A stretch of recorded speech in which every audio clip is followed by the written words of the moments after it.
Hi there. Today I'm going to show you how to do cleaning cycles on a Canon MB2150. Now, this is nice and simple and can be done from the printer itself using nothing but the control panel found on the front of the machine. So first of all, you need to be on the home screen of the printer. If you're not already here, the dedicated home button you can press on the front. Then we move ourselves along until we see setup. Press down, then OK to select that. Then we need to go into maintenance, which is the first option offered.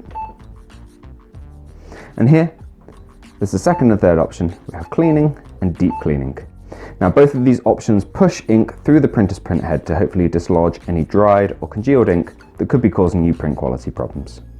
Both essentially do the same thing, but deep cleaning will use up more ink from the installed ink cartridges. So I'd recommend doing cleaning at least once, first of all, to try and resolve the issue. So if we press OK, press yes to start cleaning. Your printer will go through the motions of pushing that ink through, as I mentioned.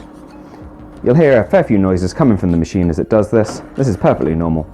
But if we give it just a minute, and once the clean is done, you'll automatically be taken to this page where your printer is offering to print a nozzle checked test pattern, which is kind of like a test page from your printer. It breaks down all of the different colors your printer uses so you can see the results of your clean. And from here, you can just do cleans and test pages until you hopefully see an improvement in your print quality. Hope you found this video useful. If you have, let me know with a like. If there's anything else we can help with, drop it down in the comments. Otherwise, thank you for taking the time to watch this video, and I'll see you in the next one. Bye bye.